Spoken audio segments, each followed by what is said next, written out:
Assalamualaikum warahmatullahi wabarakatuh. Perkenalkan, nama saya Muhammad Tegar Hartono dari kelas 1B Pendidikan Biologi Fakultas Tarbiyah dan Keguruan UIN Sunan Gunung Jati, Bandung. Pada kesempatan kali ini saya akan melakukan praktikum tentang faktor-faktor yang mempengaruhi laju reaksi. Pertama-tama saya akan menyampaikan tujuan saya mengapa saya melakukan percobaan ini. Di antaranya mengetahui pengaruh konsentrasi terhadap laju reaksi. Kemudian mengetahui pengaruh suhu dalam laju reaksi, serta mengetahui perbandingan suatu suhu terhadap laju reaksi. Kemudian saya akan membahas sedikit tentang laju reaksi. Laju reaksi dapat dinyatakan sebagai banyaknya suatu reaksi kimia yang berlangsung per satuan detik. Laju reaksi juga dapat diartikan sebagai cepat reaksi kimia membentuk sesuatu yang baru. Terdapat beberapa contoh reaksi kimia dalam kehidupan sehari-hari. Contoh reaksi kimia yang lambat yaitu ada pada perkaratan besi, yang membutuhkan waktu yang cukup lama, bahkan bertahun-tahun. Adapun peledakan mesiu atau kembang api yang merupakan contoh reaksi yang cepat. Nah, perubahan kimia ini dipengaruhi beberapa faktor-faktor terkait, di antara lain konsentrasi zat bereaksi, luas permukaan molekul zat bereaksi, suhu reaksi, dan katalisator. Yang mana pada kesempatan ini saya akan melakukan percobaan pada faktor suhu yang mempengaruhi laju reaksi. Baik, sebelum melakukan percobaannya, berikut adalah beberapa bahan dan alat yang harus disiapkan. Pertama ada gelas, 2 gelas saya siapkan di sini. Gelas pertama dan gelas kedua. Kemudian ada cuka di sini ya, cuka dapur.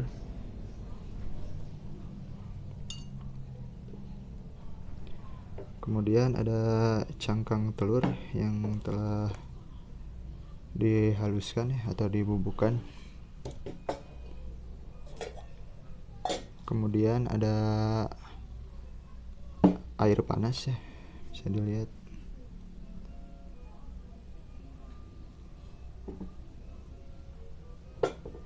Dan terakhir ada air biasa.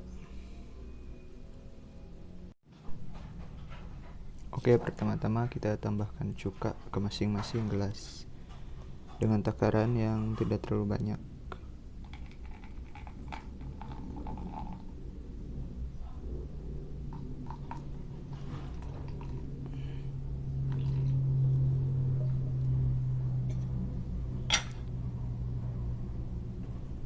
Kemudian pada gelas pertama kita berikan air panas.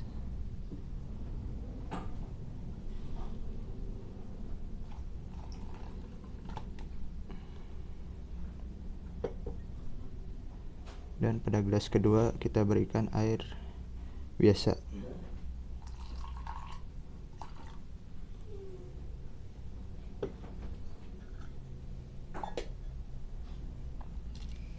Kemudian kita tambahkan cangkang telur yang telah dibubukkan ke masing-masing gelas.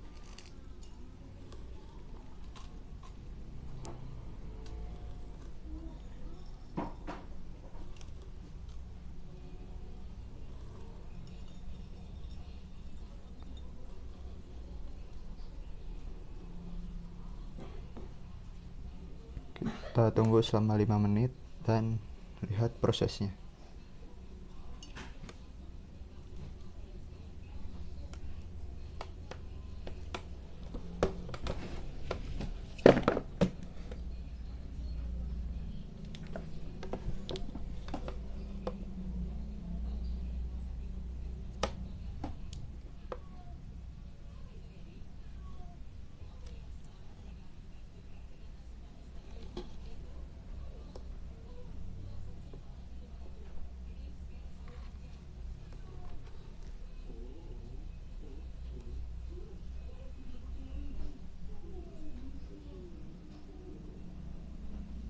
Bisa dilihat ya perbedaan.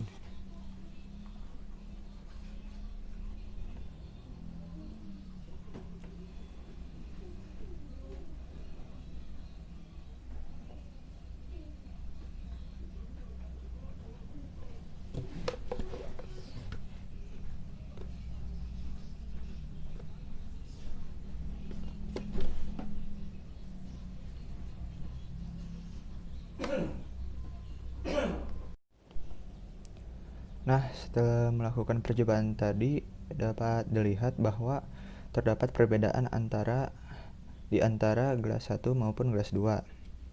Yang mana pada gelas pertama yang diberi air panas, pergerakan cangkang telur terlihat lebih aktif dan lebih cepat dibandingkan gelas kedua yang hanya diberi air biasa.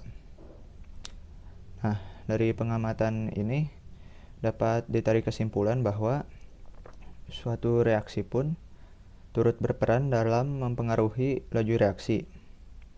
Apabila pada suatu reaksi yang berlangsung suhu dinaikkan, maka dapat menyebabkan semakin aktif bergerak, sehingga tumbukan yang terjadi pun semakin sering, sehingga menyebabkan laju reaksi terjadi semakin besar.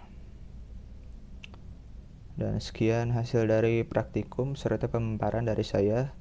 Mohon maaf bila banyak kekurangan dari hasil percobaan saya maupun dari perkataan saya.